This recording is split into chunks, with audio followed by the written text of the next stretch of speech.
So now ब्रैडकॉम group अब देखिए यहाँ पर 18 रुपये 25 पैसे पर यहाँ पर स्टॉक आ चुका है। लगातार 2 दिन से गिरावट है और ऑलमोस्ट अगर हम देखें तो यहाँ पर हमने लूज कर दिया है ऑलमोस्ट हायर साइड 21 रुपये से। अगर आप देखेंगे तो हमने 15% यहाँ पर जो है एक करेक्शन देख लिया है, लेकिन ये करेक्शन लंबा नहीं चलेगा ऐसा मुझे लगता है।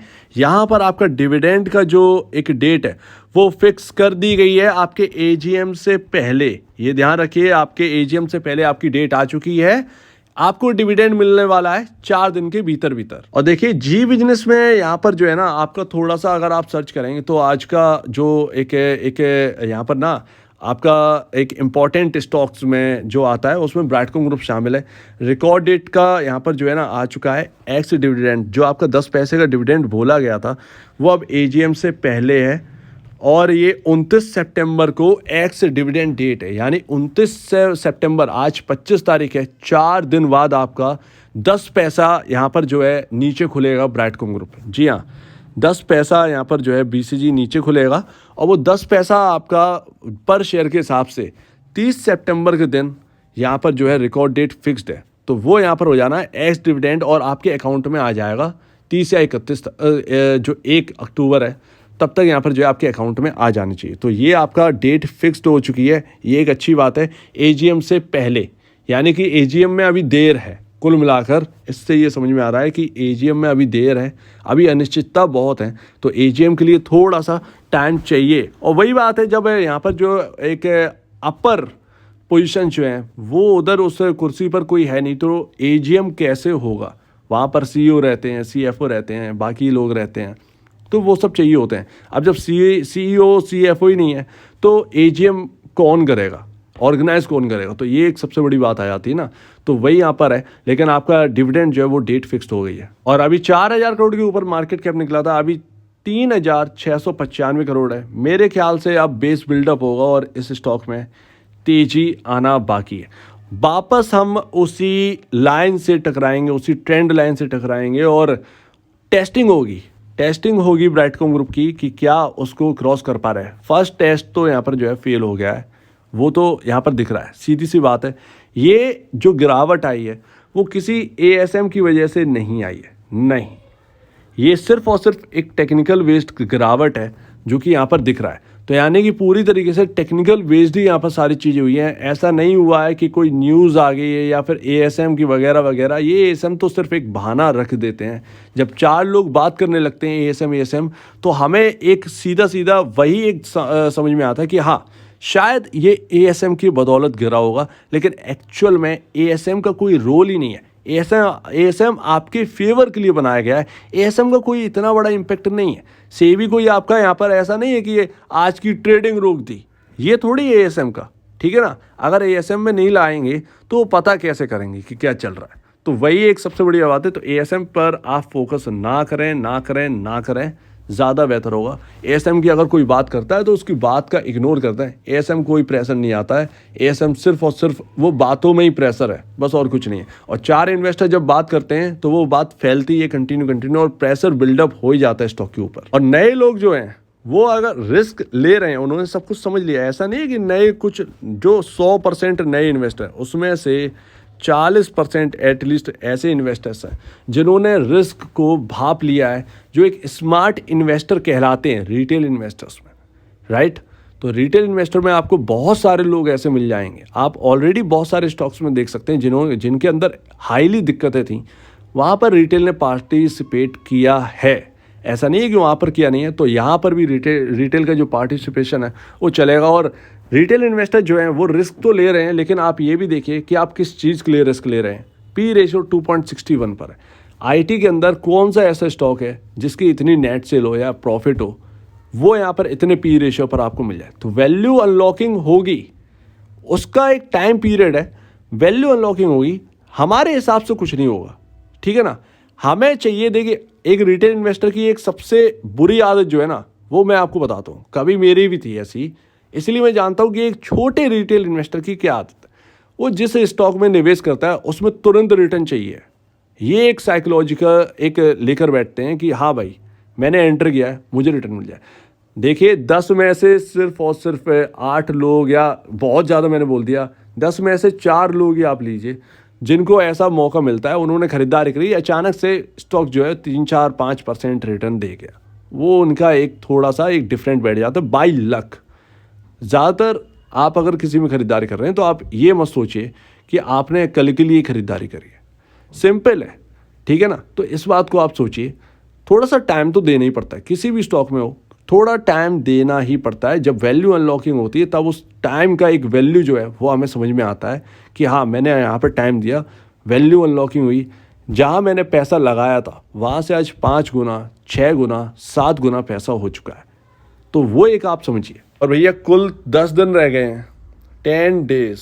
सबसे इम्पोर्टेंट जो यहाँ पर ब्रैडकॉम ग्रुप को बताएंगे कि ब्रैडकॉम ग्रुप किधर जाने वाला है एक्चुअल में, म्यूचुअल फंड का डेटा जो कि एक कन्फर्मेशन होगा, क्योंकि अगस्त से बहुत लोगों को समझ में नहीं आया है, बहुत लोगों को समझ में आया है। कुछ लोगों ने ऐसे पॉजिटिव माना है म्यूचुअल फंड डेटा को, कुछ लोगों ने पॉजिटिव नहीं माना है, क्योंकि 22 अगस्त से यहाँ पर जो है एक गिरावट आई थी और वो यहाँ पर आपका जो है यहाँ पर बताया गया कुछ लोगों की तरीके से कि 22 अगस्त से पहले की खरीदारी है ये म्यूचुअल फंड की, 22 अगस्त के बाद की नहीं है।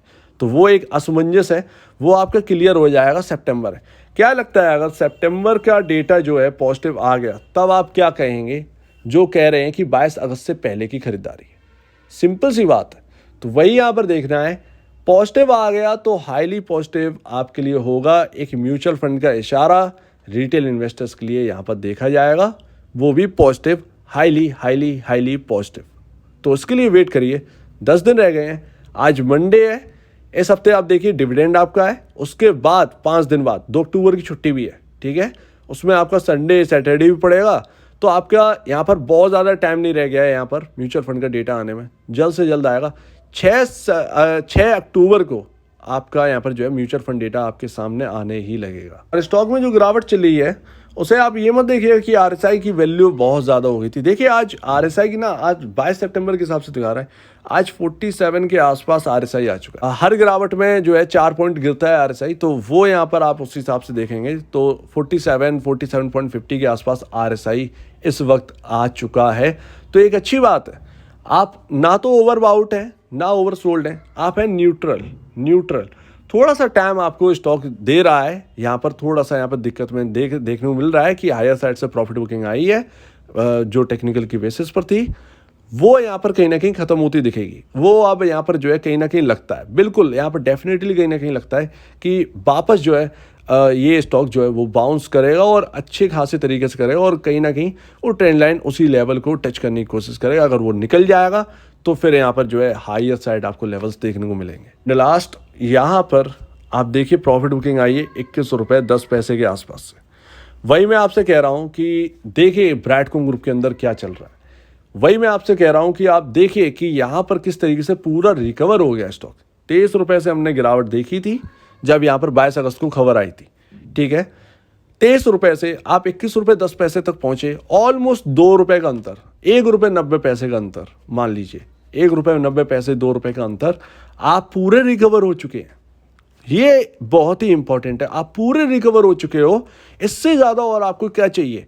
जिन लेवल से आपने डाउन साइड देखी वो लेवल आपने कंप्लीटली यहाँ पर अचीव कर लिए दोबारा। तो अगर कुछ भी नहीं है तो फिर ये अचीव कैसे किया? ये बहुत ही समझने वाली बात है और यही इंपॉर्टेंट है, यही बताता है स्ट्रॉन्गनेस क्या है स्टॉक की। भले ही कुछ भी चलता रहे, कुछ भी चल रहा हो इस वक्त, ठीक है, अभी सारी बातें कुछ बाहर निकल के नहीं आई हैं, सिंपल है, लेकिन कुकिंग चल रही है, बहुत कुछ है जो कि यहाँ पर देखना ज़रूरी है, बहुत कुछ है ऐसा जो कि आना ज़रूरी है, आएगा आपके सामने। तो बहुत सारी चीज़ें हैं, अभी तो कुछ भी नहीं हुआ है, अभी तो रिसेंट डेवलपमेंट्स जो है वो होना बाकी है, तो वो आप देखिए। तो यहाँ पर है आपका बाउंस दोबारा करेगा ऐसा मुझे लगता है, और ये बाउंस आपके सपोर्टिंग लेवल्स देखिए, 17 रुपये 90 पैसे, 16 रुपये 90 पैसे, ये आपके इंपॉर्टेंट लेवल्स हैं। तो क्या दिक्कत है? ये आप इंपॉर्टेंट लेवल के आसपास ही आ चुके हैं। पॉसिबल है कि यहाँ से एक बाउंस आपको दे, और अगर ये ट्रेंड लाइन ब्रीच कर दिया तो आप समझिए कि कितना बड़ा स्ट्रक्चर जो है वो ये तोड़कर निकलेगा। ये आप समझिए कितना बड़ा स्ट्रक्चर ये तोड़कर निकलेगा, उसके बाद तो कहीं ना कहीं एक अच्छी खासा तेजी होनी है। तो ये बहुत ही हाईली पॉजिटिव है। तो अभी आपने आपको जो है वो पॉजिटिव ही रखिए, नेगेटिव मत करिए। ये छोटी मोटी चिल्लड़ वाली गिरावटों से आप डरिए मत। आपने ऑलरेडी बहुत कुछ देख लिया है इस स्टॉक के अंदर, बहुत गिरावट देख ली है, आप तो परफेक्ट हो गए होंगे। ठीक है, ये तो मैं पुराने निवेशक से कह रहा हूँ। नए निवेशक से मैंने जो शुरुआत में कही वो अगर आप उस बात को समझ गए तो बहुत ही इंपॉर्टेंट है। बस आप रिस्क मैनेजमेंट को आप देखिए, रिस्क कितना लेना है ये आपके ऊपर है। हम तो यहाँ पर बात कर रहे हैं, ठीक है, काम तो असलियत में आपको करना है, मुझे थोड़ी करना है, आपको करना है। तो आपको पता होना चाहिए कि मुझे कितना रिस्क लेना है। जैसे कि अगर कोई स्टॉक के अंदर पोजीशन बनाते हैं, हम उससे पहले जो स्मार्ट इन्वेस्टर है वो पहले रिस्क भापता है। वो ये नहीं देखता है कि मुझे कितना प्रॉफिट होगा। छोड़ दीजिए ये बात जो आप सोचते हैं मुझे कितना प्रॉफिट हो सकता है, यहाँ पर मैं उस हिसाब से देखूंगा, तो वो चीज़ छोड़ दीजिए। ये सबसे पहले भापा करिए कि कितना रिस्क आपको लेना है, उतना ही आपको रिस्क मैनेज करके चलना है। बस ये इस हिसाब से अगर आप चलेंगे, आपका मार्केट में कोई हराने वाला नहीं होगा। सिंपल है, ये बात आप लिख लीजिए, ये बात आप समझ लीजिए, आपको मार्केट में कोई हराने वाला नहीं होगा अगर आपने रिस्क को समझना स्टार्ट कर दिया। मुझे इतना रिस्क लेना है, पहले ही पोजीशन बनाने से पहले ही आपके सोच में ये आ जाना चाहिए कि हाँ इतना रिस्क रहेगा, मैंने इतना कैलकुलेट कर लिया। सारी चीज़ें आपकी ऑलरेडी कैलकुलेटेड है। अगर आप सारी चीज़ें कैलकुलेट करके पहले ही रख लेंगे तो कोई प्रॉब्लम नहीं होगी। यही तो एक अच्छा बात है। ये तो बाजार सबके लिए है, सबके लिए बाजार है, ठीक है ना। यहाँ पर अच्छा भी है, बुरा भी है, लेकिन हमें अपने हिसाब से चलना है। बस इस चीज़ को आप समझिए। तो नए निवेशक इस चीज़ को समझें, पुराने निवेशक तो परफेक्ट हो गए, वो सारी चीज़ें जानते हैं ब्राइटकॉम ग्रुप के अंदर क्या होगा, अब कैसे होगा, कितना है, तो वो इतना दिक्कत नहीं लेंगे जो नए निवेशक यहाँ पर लेते। सो उम्मीद है आप इस बात को समझेंगे। आशा यही है कि यहाँ पर जो है कल के दिन या परसों के दिन बाउंस हो जाए और ये स्टॉक वापस जो है एक अच्छा खासा रिटर्न आपको बना कर दे। तो आप क्या कहना है इसके ऊपर कमेंट सेक्शन में कहिए। और अब वीडियो देखने के लिए बहुत धन्यवाद दोस्तों।